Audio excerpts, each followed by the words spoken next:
Okay, so for the next hour, we're going to spend some time chatting about how you built WebPT, where it is now, and then just the down and dirty, like give us some challenges, some tips. And then we also have audience questions at the end. So think of your questions. We're going to have a Q&A, open Q&A, and we're also going to do some rapid fire questions because those are fun. Okay. Just get to know you as a person. So to start off, if you want to introduce yourself, and the one question I would want to know is, what was the problem you were trying to solve when building WebPT?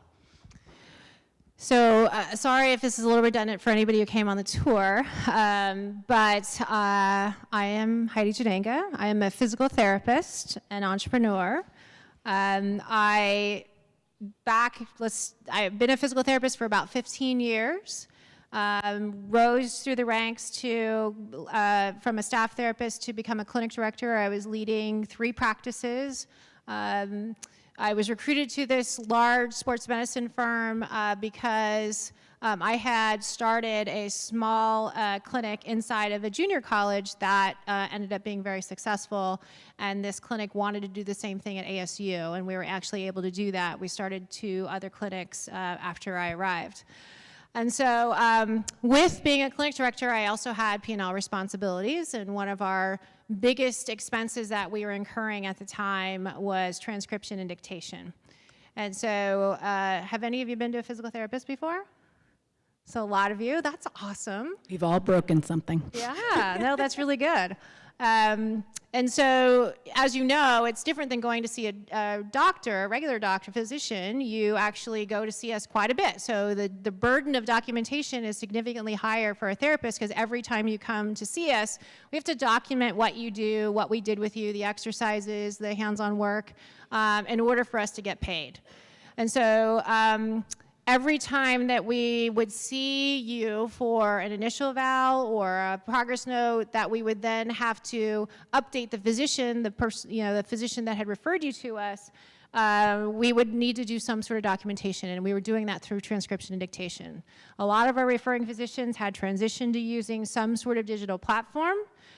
So, I thought, well, there has to be something out there for physical therapists too. Absolutely. And when we did our research, basically what we found was server-based platforms. And again, take yourself back to 2005, 2006.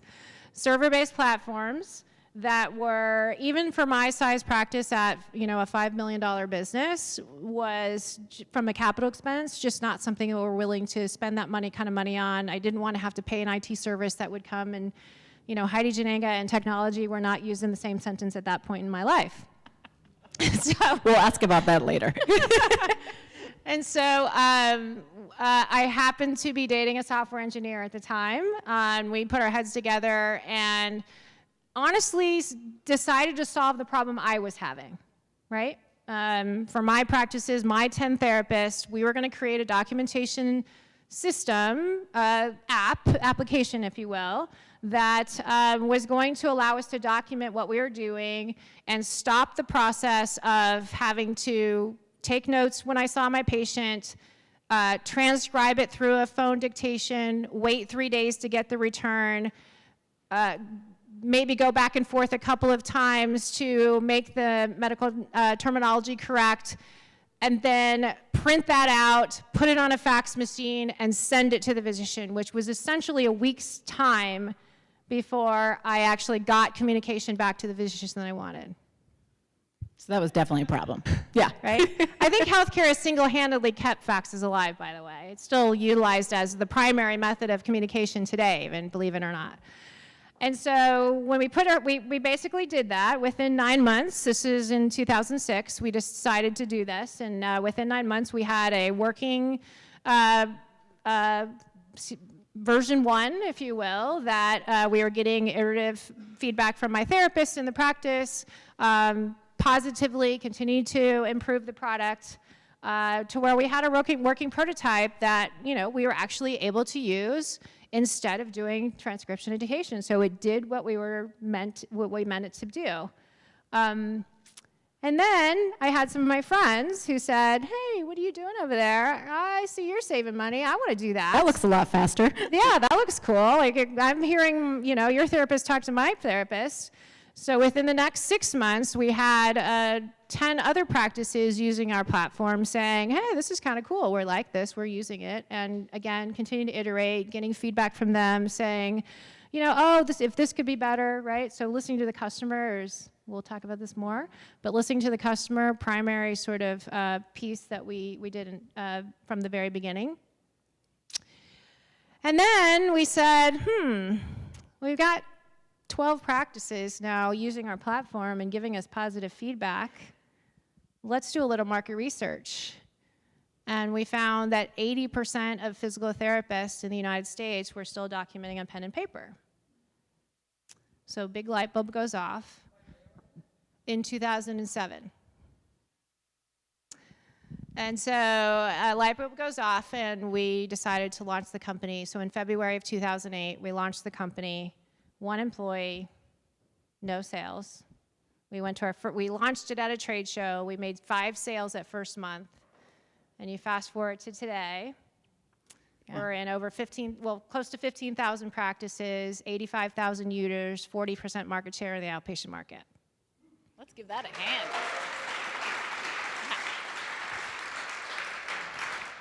Now, I always like to bring it back to the startup community because most of it didn't happen overnight. Yeah, it's exactly. an 11-year process, Exactly. and I have a lot of gray hairs. It was an overnight success, though, right? So you were building this and working full-time, correct? When did you stop working full-time as a physical therapist? So I know, I've been dubbed an entrepreneur, the entrepreneur moniker, and I fully take that ownership of that, but I would not say that I am the quintessential entrepreneur that, everybody sort of thinks of when you think of entrepreneur, like you're that big risk taker that is just, ideas are, always flowing and you're just jump at any opportunity. I'm a calculated risk taker. As I look back on my career, there was a lot of firsts that I was one of the first therapists that was willing to do this in this community college, right? It was a new sort of idea that people were doing where we were treating the athletes and the faculty. So there are a lot of sort of firsts as I went to a physical therapy school that had not been accredited yet, but it was, being founded by one of the premier iconic therapists in our industry. And I thought, well, of course, I want to learn from this person. Maybe it's not accredited, maybe I'm going to pay all this money and I won't even become a physical therapist, but wow, this is a great opportunity, right? So as I look back, there's a lot of risk taking that I've taken, but I've, again, calculated risk. Yes, I continued to work full time, partly because we wanted to bootstrap the company. So Brad Jannenga is my co-founder. Software engineer, had a lot of experience in building enterprise software, web-based software platforms. He had sold out of an e-commerce business that he had previously been in, so had a little money in the bank. He spent full time working in the business, creating the platform. I was still working full time as a therapist, almost kind of working 2 full-time jobs pretty much, which is what most of us, we'll get to that balance. do, right? To really get a business started, you just got to do what you got to do. I was basically a product manager. I would create the requirements that then he would code the next day. I would QA, and we had this cycle that went on for months until we actually had working, prototype that I could actually then use in the practice. So yes, I continued to work. So we launched the company in 2008. I continued to work up until my daughter was born in 2011. 3 full-time jobs just was not in the cards. I'm an overachiever, but I don't think that 3 full-time jobs was really I was able to do that. That was a bit much. Do you have any advice to anyone that's looking to start a company and still work full-time? And still have kids? The 3 jobs? Any kind of tips that you learned along the way or aha moments that you think, gosh, I should have done that. I should have gotten a maid. Well, I should have something. So first and foremost, I would just say if for whatever you're doing has anything to do with what you're actually, the business that you're working in, if you have an employee contract, carve out your IP. My brother happens to be a lawyer, and very lucky for me because any legal documents that I had when I was, a therapist, I would always send to him and just have him review it. And one of the key things that happened during this time as we were developing WebPT is I had an employment with this large organization that I was working with, and I had him read it, and he's like, he knew what we were doing. He was helping us sort of develop the LLC for WebPT and that kind of thing. And so he was like, hey, by the way, I know you're doing this thing, and I know you trust your regional director, and he's knows what you're doing, but this is a large organization. Why don't we just put this in just for, you never know what's going to happen with WebPT, but let's just do this just in case. And thank goodness we did that, because this large organization, corporate organization, very much could have come after WebPT for IP, because it was truly developed in my practice using our therapist and some of the knowledge I had gained, utilized or learned from this organization. And so very key in terms of lawyers are important. So sometimes they're not the best reputations, but they're very important. Poor John. They're expensive. John's great. They're totally worth it in the long run, I will just say. So that was like part of it. That's great advice. Yeah. And then prioritization. You gotta know what's important to you. Like today and always, once my daughter was born, like things that had to do with her and her schedule and school, like those are priorities on my calendar. And nothing trumps it, right? And it's a commitment I've made to her, made to my family, and it's just something that has to happen, right?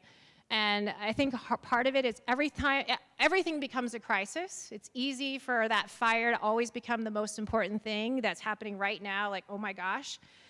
One of the hardest things for me when I transitioned into full-time into WebPT was, as a physical therapist, I saw my patients, I got my documentation done, and I was done. I started over the next day with a clean slate.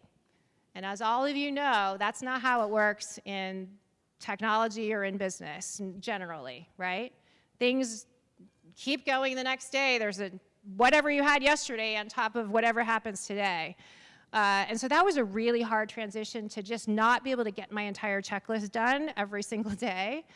But that was also a big lesson, that it's still going to be there tomorrow. It's still going to be there tomorrow, right? So not to say that procrastination is the right thing, but it's going to get done. And then prioritizing that list every single day of what are the most important things I need to get done today, and being satisfied and to have that. I don't know, big lesson learned, hard lesson, but definitely important lesson. I'm a checklist girl too. Yeah. And with constant communication, Slack, and all those things, you just have to. I totally agree with that. So this will get into more of your evolution from being boots on the ground, physical therapist, to now being this leader in a company. How was that transition for you? And thinking back, you were on Startup Grind, I think 2 years ago. How have you changed in your leadership? So that was a couple questions. So basically, the evolution of you as a leader. At the core. And lessons. Yeah, and at the core, I don't know that, I've learned a lot of things and I've honed my skills. I don't know that I've changed. Like, the core of who I am started from the product of who I am, my parents and my upbringing. I'm the daughter of 2 immigrant parents. My dad was Austrian. He immigrated to this country, working on merchant marine ships for 10 years, landed in Hawaii and said, this isn't what I want to do for the rest of my life. He went to the University of Hawaii first in his family to go to college, got his PhD in pomology and horticulture, and worked for the U.S. Department of Agriculture for the rest of his life. Like, complete non-entrepreneurial, very, Austrian. My mom is Japanese. She was first generation born in Hawaii. Her parents came from Japan and landed in Hawaii. She's one of 9, a middle child of 9. Very limited, poor upbringing. Incredible the stories that they tell about how they were raised through the internment and after World War II and all that kind of stuff. And very Japanese, so very subservient to in the household, and even though she was a school teacher, but just very interesting how, I don't know, How did they meet? Yeah, so my dad landed in Hawaii, decided he wanted to go to the University of Hawaii, and got set up with my mom on a blind date. Oh, I like that. Yeah, so that's how they met. But it's interesting how you look back at your family life, and obviously very disciplined household. Education was very strong in my family. Also learning, my dad, strong influence in my life in terms of pushing me for independence. Taught me how to change a tire before I could drive, all that kind of good stuff. I had a car. My first car was older than me. It was a '68 Bondo colored Volvo. But I changed the oil and know how to change the tires, right? I was going to be that independence was instilled early, even though that's not how they lived, which was so interesting to me as I look back, But that's what they wanted for you. But that's what they wanted for me, right? So my leadership style, I think, has developed through lots of things. I was an athlete. I played basketball. I played a lot of sports, but basketball became my sport. So team-oriented. I've always rose to be the captain of the team. I always thought, and I always been told that it wasn't necessarily always about my leadership skills, but I always led by example. I was the first one in, last one out, hardworking, was very good communicator with the team. People somehow automatically looked up to me for direction. So those innate skills, I think, are in you. It's just about honing them and then, believing and drawing them out. And so a lot of those sort of team building and collaborative sort of skills are what I now bring to my own leadership style. And authenticity. And authenticity. I had a conversation with Heidi before, and she said, I'm just going to tell it how it is. And I think sometimes that's just so valuable because people know where they stand with you. Yeah, I think that too often you have your work persona and you have your home persona. And I just find that really interesting how people can actually do that. Obviously, there's a lot of thought in, you as a leader, you have to have all the answers, and people want to come to you for answers, and their expectation is that you know everything. But, we've always been of the thought that you need to hire people that are smarter than you, yes. Right? And really, when you know your own strengths, you pile onto those and bring people around you that offset the things that you aren't good at. And that humbleness of knowing what you're good and not good at and being able to say, I'm not good at this, I need to bring someone in, is really incredibly important. And we've gotten a lot of credit for that, which we did early in the WebPT stages when we hired a CEO in 2010, right? And that's very uncommon with founders to say, I'm relenting the quote-unquote top position in the company as a CEO, which, Paul and Andy was our CEO. We brought him in 2010. But we had a very unique situation. I mean, I give him a lot of credit today because he was working between two founders, not only that, but husband and wife team. I give him a lot of credit for that, but at the same time, we had also structured it where we were known as the trifecta. So we had equal voting rights. We were very flat organization, which we, all had our domains that we didn't step on each other's toes for. And the unique part of that is understanding now, again, as we look back, that decision was really made to bring him into the company because we had technology covered. Operationally, I had a lot of strengths there, but the three sort of personalities that have to be or should be in an organization for it to be successful are the visionary, right? Someone who has the ideas, who really sees the forest beyond the trees. But if you have a lot of those same people, shit doesn't get done.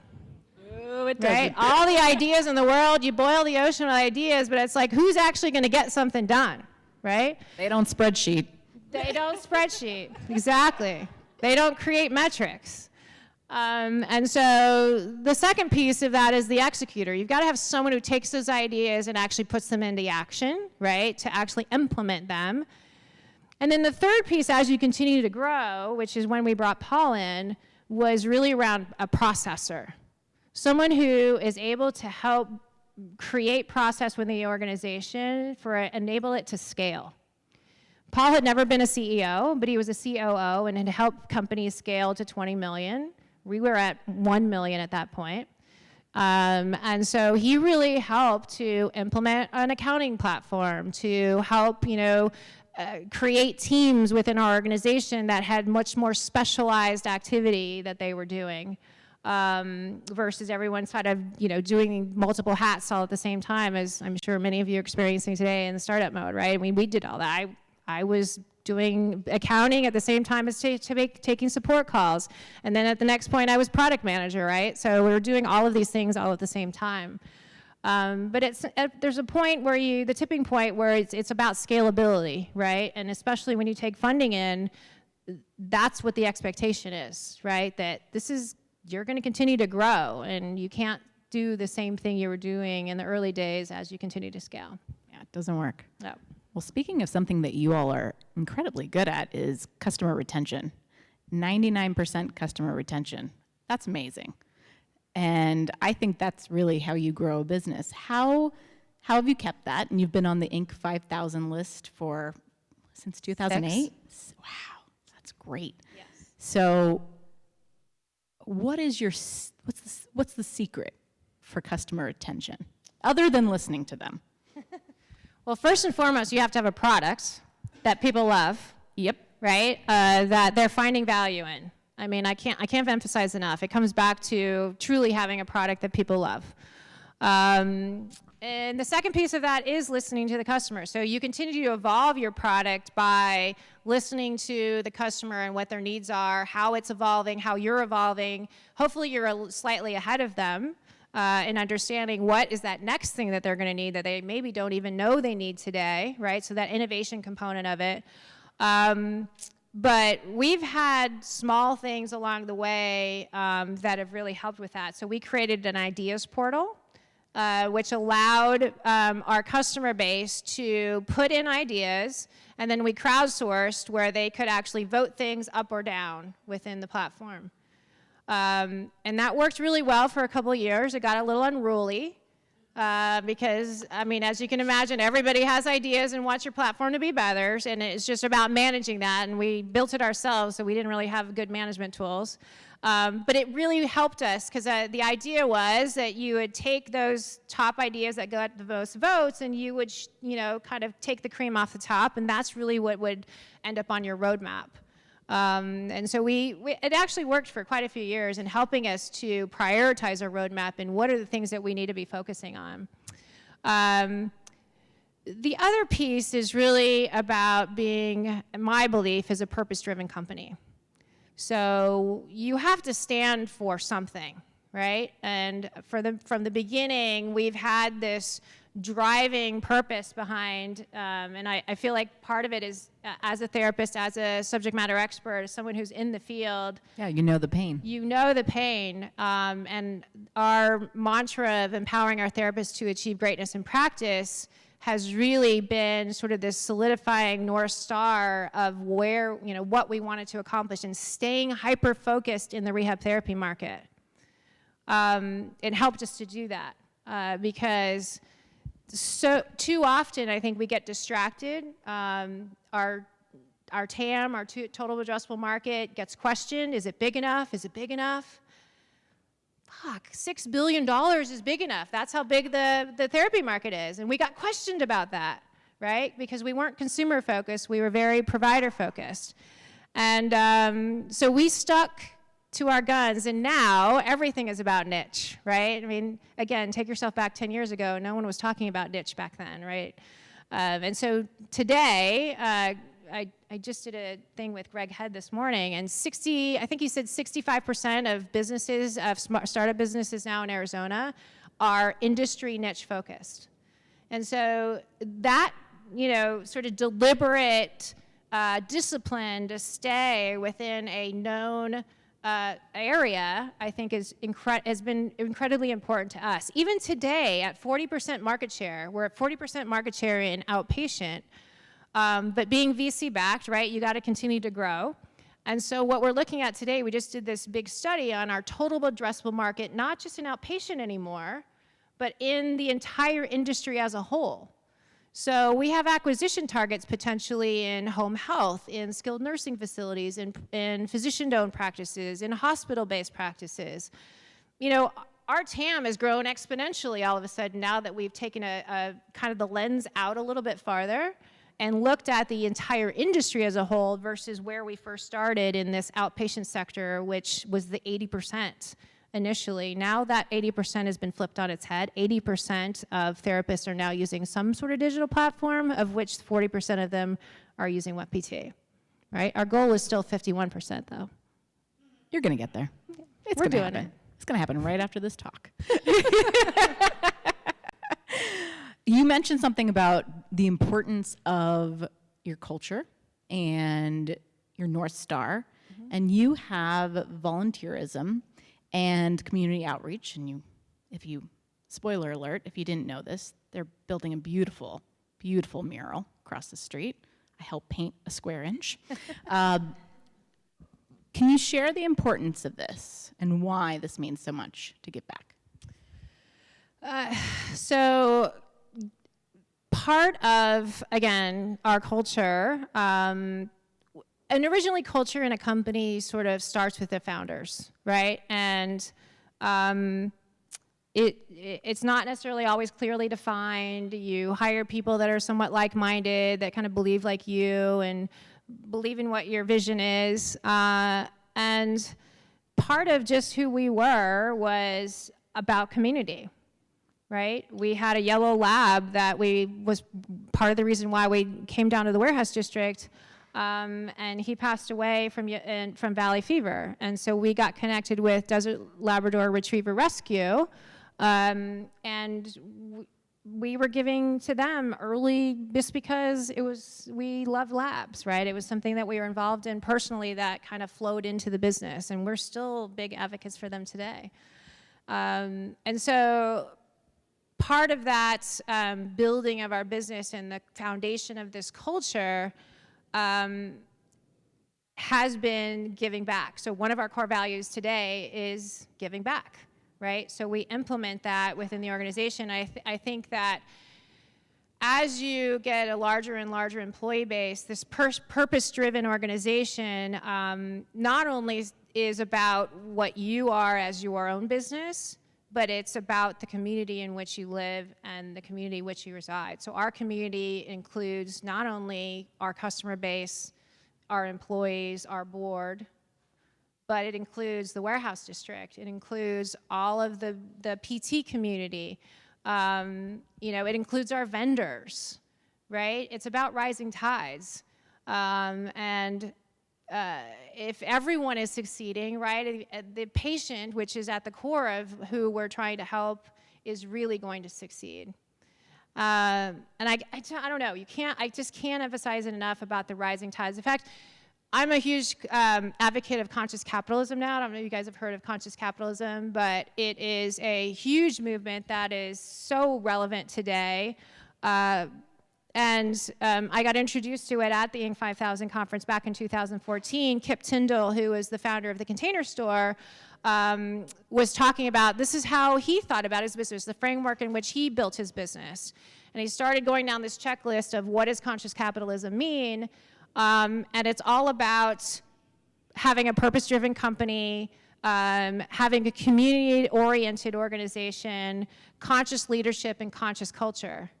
And I was like, okay, that's exactly how we think, right? This is how we build our business. And it was like, oh, this is a thing. Oh my God, this is a thing. This has a title. Yes, it has a title. It has a name, it has a framework. And so I've really gotten much more involved in conscious capitalism overall. It's a national organization. We have an Arizona chapter. And so there's a website. You guys can go to consciouscapitalism.org. It's pretty awesome. But it's really about instilling a lot of those values from the beginning. What I'm most proud about is our core values didn't come from Brad and I as founders top down. We sat around back in 2010 after we took this round of funding in, and we said, you know, we had our normal strategic planning session that we would do with the entire organization, all 12 of us. And we would say, you know, what are our goals for next year? What did we do really well last year? And we also talked about who do we want to be as an organization? What do we stand for? What types of people do we want in this organization? And we filled up a giant whiteboard that now got distilled down into our core values. And I think if you saw them out there on the tables, you guys have the opportunity to see our core values. And what I'm most proud of is those came out of those first 40 employees that we sat around with. And those are their words. Those aren't our words, right? I mean, obviously it was instilled in the company, but they all got it. Right? And now that has scaled with us to where we are today at 525 employees. So if you were a founder just beginning, you have maybe 10 employees, when would you implement any kind of volunteering or charity? Find things that you guys are interested in. You know, we love dogs. We still have, if anybody came over, you saw dogs in our office, right? And that's important to us. Like, it's super unique to you and your own culture. You know, we do things, we do this thing that's PTA, physical therapy assistants have driven within the industry about shoes for kids. So we get involved with that. We're super involved in the warehouse district. So Habitat for Humanity has come in, and we're really trying to make sure that the neighborhood is not pushed out because of the gentrification and the businesses that are coming in here. We want to create this community and embrace them to help improve their homes and things like that. So we partnered with Habitat for Humanity. They've done tremendous work on the west side around Grand Canyon University, if you've heard anything about what they're doing over there. But just a tremendous advantage that they've empowered that neighborhood with, and we wanted to do the same thing down here. So Mike Cowley, an owner of a lot of the our building and this building and quite a few other buildings down here, partnered with WebPT and myself and my own foundation to actually help and bring Habitat for Humanity in to do their great work down here. So it's super unique. Like, when we first started, we didn't have money to give to charity. We volunteered our time, right? So it's not about being able to write a check. It's something you're passionate about, and find out what your employees are, your people, your other person you're working with. If you're a two-person organization, the other one. What are you passionate about? Like, what outside of what you do every day makes you motivated to get up every day? Right? What is something you're interested in outside of work, and you bring that in, and you'd be surprised, like how like, oh my God, that's so cool. I didn't even know that existed. I totally want to volunteer, right? So it just spreads like wildfire after that, and it creates this environment that you understand there's something bigger than yourself going on, and so much of that is important today, right? Absolutely. So I'm going to ask 2 more questions, and then I'm ready for your questions, so be thinking of them. So we'll switch gears to raising money, because you guys bootstrapped for a long time. I did.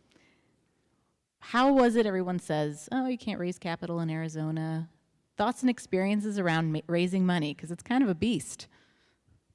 Or was it for you? I'll just say the landscape is significantly different today than it was back in 2009 when we decided that, hey, maybe we should raise money. So I'll just throw it out there. But at the same time, meaning there were significantly less opportunities back then, and we were able to do it. So when we decided we decided to pitch in 2009, we were at $1 million in run rate. So we bootstrapped through the build from 2006 to 2008, launched the company and ran for 2 years, got to $1 million run rate before we decided, there's a bigger opportunity here. Maybe if we had infused a little bit of capital, we could, launch just a little bit faster.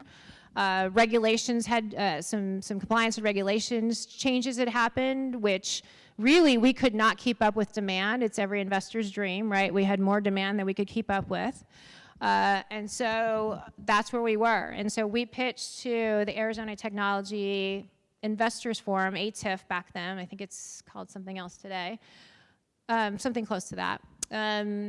Our resident knowledge is back there, Christina. Oh, right. What's it called, What's Christina? ATIF called today? ATI, there you go. Thank you, Zach. Yes. They just shortened it.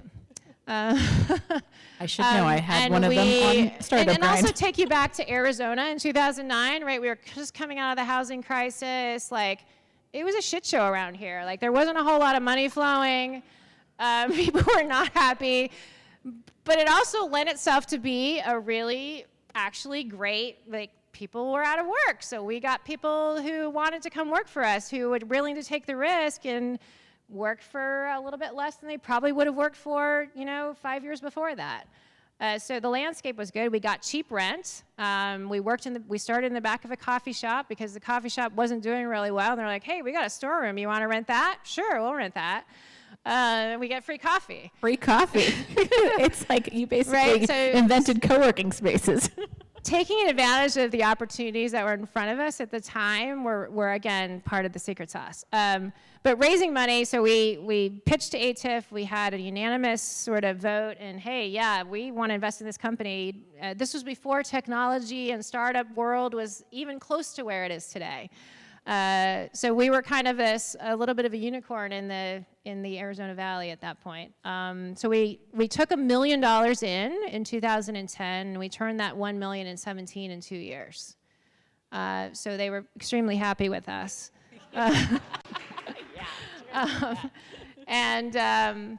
So we just, but we never, so I'll just say when we took the money in, we showed them what the opportunity was in front of us with this 80% marker, right? That there were 80% of therapists, my problem solving, like we obviously had traction.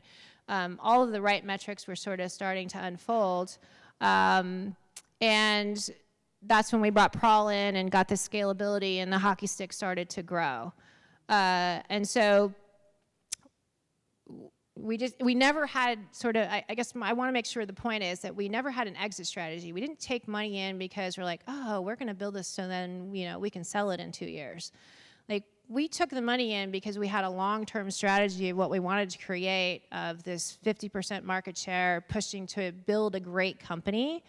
And even today, so in 2014, we also took a round of funding in from Battery Ventures, a venture capital firm, with that same mantra. We didn't need money the second time. Not that we really needed money the first time, but we made a conscious decision to say, well, we could do this. We continue to grow this slowly. We can continue to, make the decision every month. Do we need a server? Do we need a support rep? Like, what is the highest priority in the company? And keep sort of hand-to-mouth growing. But we had the opportunity to put fuel on a already burning fire, right? And in 2014, we decided to really swing for the fences. And we actually went through 2 processes. The first process we went through, we got valuation stars. So our metrics were off the map. We had over 60% close rate. Like, we had a sales machine. And people couldn't even believe our SaaS metrics. Like, they seriously came in and looked at our books and thought we were cooking them. But when they found out that we weren't, they were like, holy, like, we want a list. We want a part of this. And so, valuation, we quickly learned, is really not what the game is. It's all about the terms of the agreement.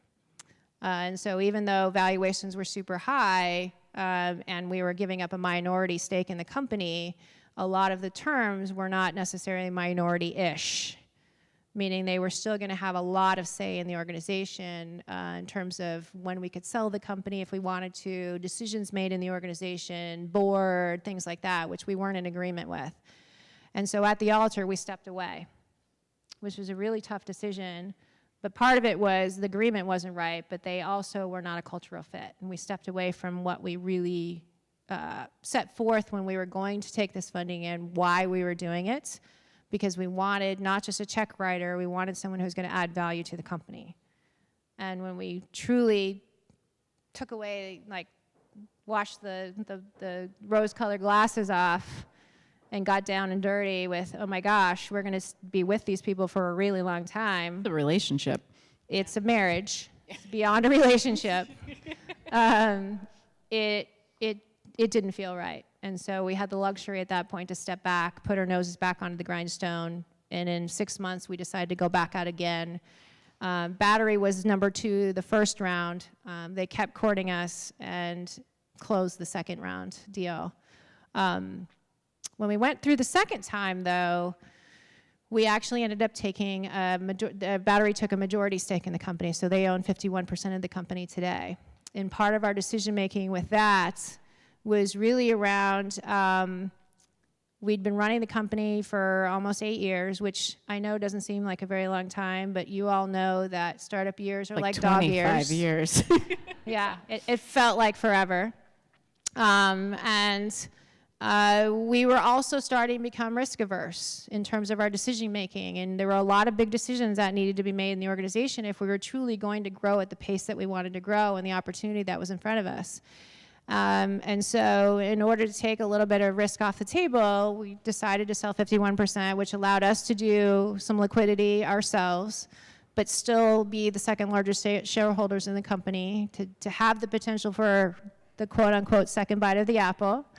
But it also was an amazing time in the company in which those that had shares in the company, who had believed in us early, who had pushed through that grind, which is one of the most rewarding things I will ever, remember as a founder, is the benefit that those early adopters in our organization, those early employees who we made millionaires, who made quadruple their salary in a one-hit, were able to buy homes for their family. Like, that is the incredible piece of being an entrepreneur, and the value that I see in what we've been able to create at WebPT. Excellent. Wow. That's really, I'm done with my questions now. I do have one last question. What do you see WebPT 2030? What do you see? WebPT 2030, definitely 51% of outpatient. We're pushing into significant margins within the whole entire web industry. And I will also say, there's this bigger purpose now, empowering our therapists to achieve greatness, not only with using our software, but with our data now that we have. We were the first web-based application, so there is no, we feel like we have the largest contiguous data set in the world for the rehab therapy industry. And so being able to use our data for power of good. Right now we talk a lot about the 90%. So the opioid crisis right now is a huge deal for the entire United States. We've learned a lot now through claims data and working with different payers that the majority of those patients who have unfortunately been given opioids have musculoskeletal injuries.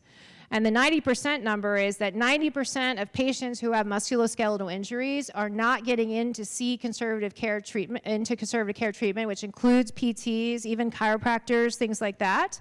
And if they would have gotten in to see a PT rather than been handing an opioid, we wouldn't be in the crisis that we are in today. So 75 to 90% of patients, if they would have gone in to see a therapist in early stages of their, just look at low back pain, 75 to 90% of them would have never encountered opioids through their episode of care.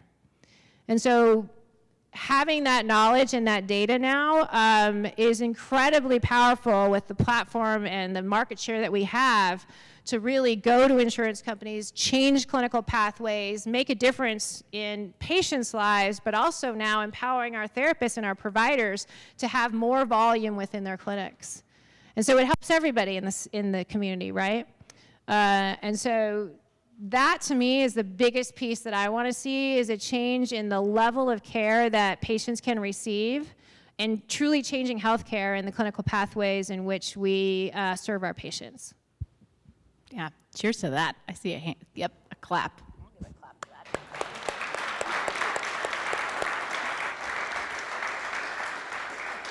Okay, we're going to do maybe 5 to 10 rapid questions, just for fun. So whoever has the first question, Christina, anyone? Okay, perfect. Christina's going to come over.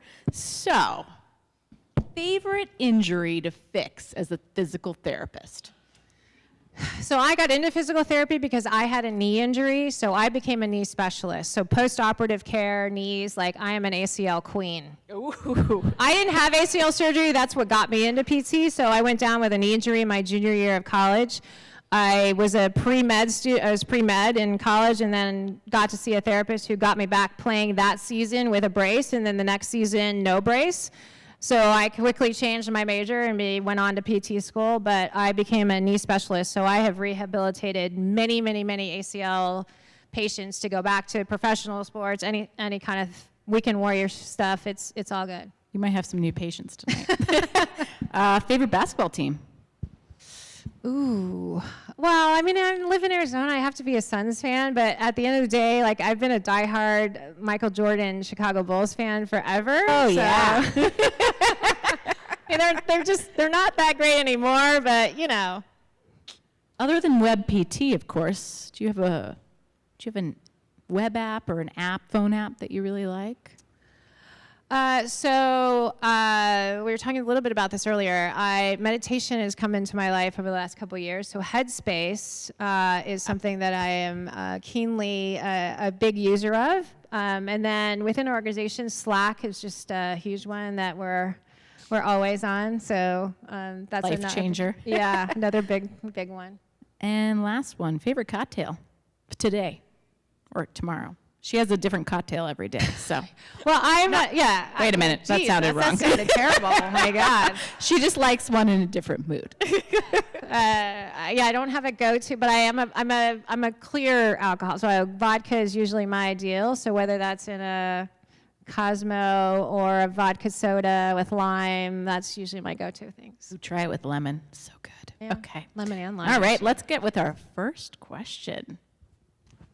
So my first question, my question is, how do you find a CEO when planning to hire a CEO? And what are the 3 or 4 or whatever characteristics you look when you're looking for a CEO? So first and foremost, it depends at what point in the organization you're looking, right? But anytime, it's got to be a 100% a cultural fit. I'm assuming you're a founder, right? So having a CEO that potentially has worked with a founder, also a huge plus to know how to navigate those waters, because I'm also going to make the assumption you want to stay in the company. If that's not the case, then you need to find someone who has experience in leading an organization, has great people skills, collaboration, like, you know, all the leadership skills that you look for. But I would also say the financial component is critically important. If you're hiring a CEO before you have any other financial executives within your business, right? So someone who's had financial background, I think is critically important as well. But I can't emphasize enough, like so Paul took us to, 25 million in our organization. And then the natural evolution of a company, unfortunately, is that, you have people that are really good at segments of your business. And so we needed to find someone, as we knew we were pushing towards 100 million where we are today, is that we needed someone who was experienced in growing a company from, 20 to 100. And so you're not going to want to hire a CEO who's been working in a company at a $25 million company and expect them to want to roll up their sleeves when, at a $1 million company. Maybe they can make it happen, but usually you become very accustomed to the advantages of being in a large organization, and it's really hard to go backwards, right? And so having someone who maybe have experience in that and loves that sort of 1 to 5 or 0 to 1, right, kind of period. And then I would just question why you think you need a CEO, right? And if you could be the CEO. And you roll your eyes, but This Women's Founders Month. Yeah. Right. And so what are you lacking that in your knowledge or experience that you want to offset? Going back in time, I wish that we wouldn't have given up that title so easily. Yeah. I don't regret any of the decisions we made. The people within the organization have, obviously, we've had a lot of success, so you go back. But when you think about it, like, titles didn't mean anything to us. They were completely irrelevant. Like, just within our maybe naivety or inexperience, but we weren't thinking about it in that way. And so as we continue to grow, though, and you take funding rounds in, like that, it becomes a much bigger deal. So it's, to me, in a startup phase, it's really about skill set. Like, what are you lacking in your own skill set that you're looking to offset and bring people into the organization? Does it really warrant the CEO title, right? And there's many different, usually a CEO will have complete operational control of the organization, right? And so if that's so, then where do you fit in as a founder? The delineation of responsibilities, incredibly important to have very clear delineation as that person comes in. Yeah. But don't ever forget the cultural fit. A new executive within an organization will completely change the culture if it's not a good fit, right? Or they don't have those same sort of qualities and core values that you've already instilled in the organization. So you've talked about how critical it was to collaborate with your coworkers and your colleagues as you've developed as a leader. But have you used any outside resources, whether that's a mentor or coaching? And if you have, has that changed over your career? Yes, mentors have been incredibly important to me throughout my entire career as a physical therapist. And then moving into technology, I will say, during the transition from PT to technology, it was really hard for me during that transition, and I wish I would have had to sought out a few more mentors during that time, but they just weren't readily available like they are today. And I just didn't have the network in the technology world that I wished I could lean on. And so I pulled within and did a lot of reading and used outside resources that I could find in the middle of the night while I was nursing to actually be, my learning. So I've read a lot of books and on leadership and picked and choose my tool belt, more tools for my tool belt, if you will. The epiphany for me, though, during that transition was really around understanding all of those skills I had honed through my PT career were immediately transferable into tech, even though it was completely different business and industry. Once that clicked for me, that transition was a lot easier. I'm a member of YPO today, which is the Young Presidents Organization. I'm a huge fan of EO. So if you guys haven't heard of EO, it's the Entrepreneurs Organization, to where you create these forums in which you have similar business sizes and other founders that you have this unique, sort of very confidential and safe place where you can share information and have more understanding of how other people are solving the same problems you're going through. So having that peer group to help get you through these different times within your organization has been incredibly important. One of the things I did personally, because I couldn't find necessarily that one mentor, is I created my own tribe. So I was at a pretty severe low point. So for those of you, I don't know who knows or don't know, but Brad and I, unfortunately, as founders, our marriage did not survive the business. And so we've been divorced now since 2017. And so fairly low point in my personal life at the same time as we were transitioning CEO, a lot of stress going on in the business.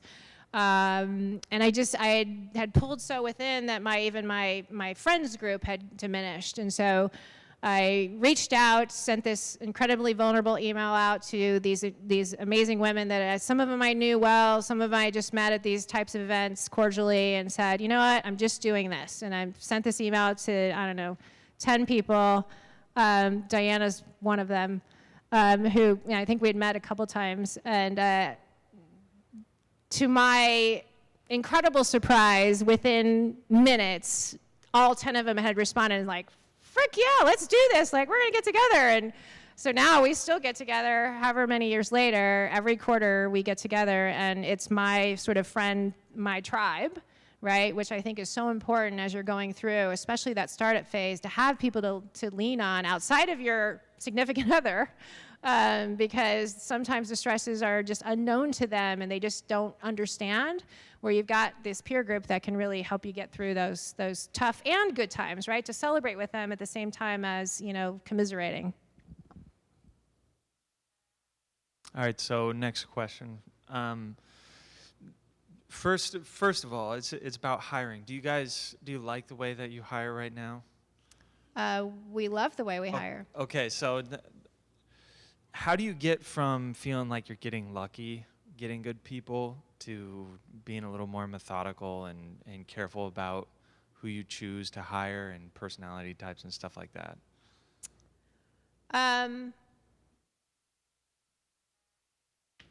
I don't know that we've ever felt lucky in who we've hired. So I will just say from the very beginning, consciously or unconsciously, we were hiring for culture from the very beginning, and we've never wavered from that. My first recruiting ground were my patients. So while I was still treating patients every day, I get to know my patients really well, and I've got this side hustle going on called WebPT, you start talking, you talk about your personal life, they talk about their kids, they talk about what they're going through, and you get to know people and whether they're trustworthy or not, and whether or not, that you peel back that onion, right? And our interview process has been that from the beginning. It's gotten more structured today. We have more people involved in the process, but from the very beginning, we always had an interview with whoever was going to be the hiring person, right, which was me initially. And then we would have a second interview, which is a peer interview. So, back in the day, it was maybe you're interviewing with one other person because that was your team. Or other people in the company, because we were all doing everything, right? But we always had this peer interview, a secondary thing where it was a team sort of atmosphere, because it was important for us to not only see how you buttoned up you were in your first interview, because everybody comes in with that great attitude, right, your first day, but you take a second look at that person in a different environment with different people asking questions. And so that has never wavered for us. Today it's more structured. We have a recruiter who does, this screen, and then we have a hiring manager that does a second. I mean, it's a rigorous process to become a WebPTer. Hiring manager that goes through their interview, and its skill set is, first and foremost what we screen for, and then the rest of the interviews are a ton about culture and how you fit in, right? And then you have a peer interview, which every step of that way, it's all veto power. So if you somehow don't cut the mustard with those that you're going to be working with side by side every day, and they raise their hand, then there's significant questions that have to be answered, right? As an employee at WebPT, I can vouch for that. There's been interview candidates that make it past the recruiter, past our manager, but then when they come and meet with the team collectively says like, yeah, I don't think this person's gonna jive, and our manager takes our word for it, and we go on to the next person until we find someone that's gonna fit in with us, not just technically, but culturally. That's gonna be able to goof around with us and get along with us, because that's what matters to us at the end of the day. Thank you, Wendy, for making sure I'm not calling bullshit. I got your back. Here's your checker. But yeah, I mean, so that has never wavered from the beginning. We can find people with great skill sets. We have people with great resumes. But at the end of the day, like, it's about that person coming to work every day, not just the skill set coming to work. And that has very rarely failed us. Yeah, and at the executive level, I will say, same interview process, but then there's also usually an offsite. Or manager level and above, we usually do an offsite. So potentially having a drink or something like that, right? How are you in a social setting? Because that's also very important at the managerial level, right? So I've got all kinds of funny stories that people didn't get hired, like, man, you give a drink, maybe 2, 3, like, holy, wait a minute. Like, you get to know the real person. That at the end, it was really what you're trying to get to, right? How do you peel that onion as fast as possible to get to the core of who that person is? I mean, we have all kinds of interesting, like, what do you think about garden gnomes? Like, that's a thing. That's a question in our marketing team that gets asked a lot. I mean, it's random questions, right? That have nothing to do what you're doing, but for us, it's about how do you react in an interesting situation where you have no preparation, but you need to be able to think on the spot. You need to be creative, right? If you could come up with a new Crayola crayon, what would it be and why? Right? How innovative do you think? And every area is different, right? We necessarily don't have to ask those questions in our medical billing team, for example. They're much more analytically focused, right? We do the DISC assessment. That's a big thing in our organization now on really understanding who you are as a person, like because, communication is important. And have any of you done the DISC? Yeah, so, Ds think very differently than Is. Is are very animated and Ds are very driven. And coming in and being all bubbly doesn't always jive with the person who just wants to get shit done, right? So how do you learn that about each other? How do you learn that about each other, and how do you learn that as quickly as possible through the interview? And that's what we try to accomplish. Are we perfect? Absolutely not. Do we have a really high retention rate in our employees? Absolutely. Next question is about product development. You were talking about data and how much data you're collecting, and it made me curious. So I imagine you've gone through a lot of iterations in your software, but how big of a role is artificial intelligence playing today, and how big will it play in the future? Yeah, it's not playing that large of a role today. In the future, we see it playing a much larger role. Healthcare is always probably a good 5 to 10 years behind everybody else, to be honest with you. It doesn't mean that we innovatively don't have to be ahead of the curve, in which we absolutely are. So being web-based, we have, we call it a data lake, in which we have all of the data accumulated. In healthcare, it's also very much, there's a lot of rules around how you can use that data, very anonymized, completely anonymized. And we're just now getting to the point where we have a lot more ability to use that data. Our goal is to eventually be able to hopefully monetize it, but we still haven't necessarily figured that out. Right now, it's really about serving our enterprise groups who are really more keen on using that data and running their practices and their businesses, and how do we help get more intricate in being able to help providers, give them more insight as to what should they be doing next. What are some red flags, yellow flags for this potential patient based on their medical history data, based on the information that they've given us subjectively. How do we help the therapist to streamline and make a more efficient evaluation course, rather than just trying to boil the ocean and figuring out what's wrong with that patient, for example. So using our data to help more internally before we, sort of externally, but data is really hard to find. I mean, as in healthcare in general, but in PT specific, like there's just not, even the American Physical Therapy Association leans on us for information at this point. So we're in a really good place. We've started this survey 3 years ago called the State of the Rehab Therapy Survey, and it's really just about demographics and what is the makeup of the industry, because we couldn't even find that information, right? And so we just took it upon ourselves to do it, and now, last year I think we had over 7,000 people respond to our survey. I think this year we're at close to 8,000 people, almost 9,000 people who've taken the survey. And now it's really interesting as we see our data being used like in competitors' pitch books. Like they refer to the state of the rehab therapy, and it's just like, wait a minute, that's our thing, And so people are just craving that information. It's just not readily available. So again, we become the de facto resource, which is again a good place to be. I think we have one more question, and then we're gonna wrap it up. I've got the microphone. It's my turn. So do I. I'm making it quick. First, Dr. J, I've got to say that it's awesome that you were a basketball player and now you're Dr. J. But I'd like to hear. I hope you. I love that. Refer to you that way. You mentioned early on that when you were first starting out that you and your boyfriend at the time kind of went back and forth and were developing and coding. Could you tell us a little bit about that process, and if there was any outside input, like whether it was with coworkers or patients, and at what point you decided that you wanted a little more than just the two of you kind of building this thing together? So I was the only therapist. It was my brain, my evaluation process that got coded.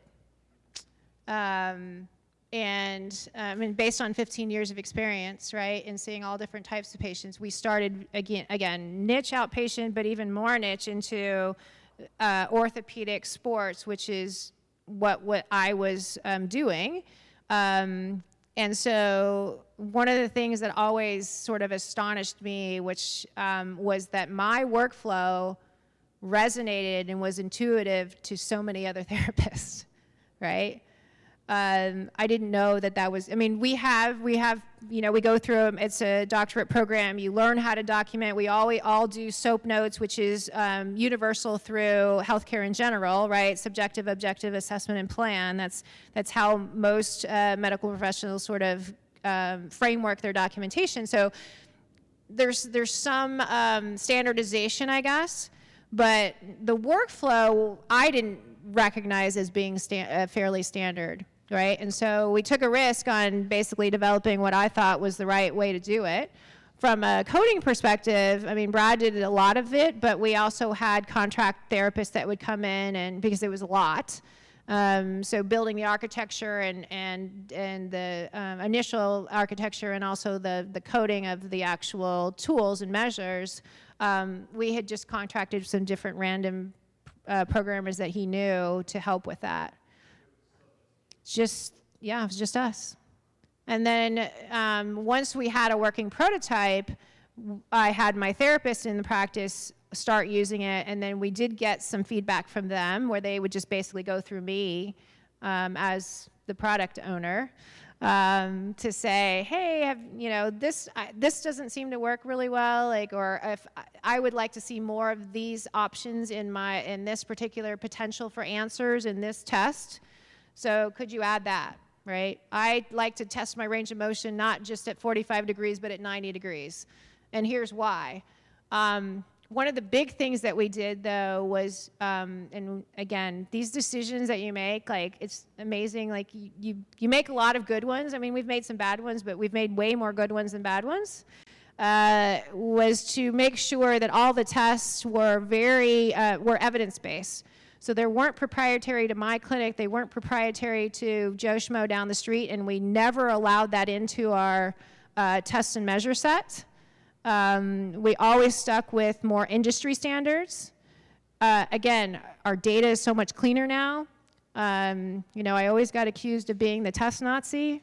I don't know if that was a dig on my Austrian background, I'm not sure, but we get a lot of credit for making sure that our data was as clean as possible, if that makes sense, right? So trying to appease everyone was not ever in something we wanted to do. We wanted to stick with what was right, and people accommodated to that, right? Because industry standards were set even before, what we were saying. So compliance and standardization, something we push strongly today because there's so much variance in practice, which is not good. Well, Heidi, on behalf of Startup Grind and Phoenix, we really appreciate you taking time away from your daughter tonight and being with us. Let's give her a hand.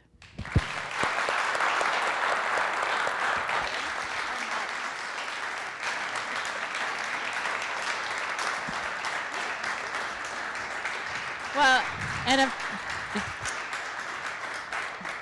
if I could just say in closing, thank you. Organizations like Startup Grind did not exist when we were growing up, and I am so proud that, you know, so many of these organizations are here now that are helping to grow all of these amazing businesses that you guys are you know, doing here in Arizona. We didn't get to talk about this, but, you know, Arizona is the place to be right now in terms of having a startup, technology, entrepreneurial. We are the #1 entrepreneurial state in the union. So kudos to all of you. Keep going. It is a grind, as this said, but there's light at the end of the tunnel, and there's lots of help. Lean on the amazing folks that are in this room. Lean on people who, you know, one of the things in the Yes Phoenix community is about how generous this community really is, and it's absolutely true.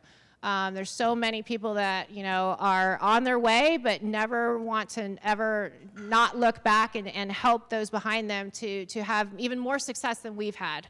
And that's really true about this community. So take advantage of it. You're in a great place. So, and congratulations to all of you for you know, getting your businesses off the ground and going. So thank you. Awesome.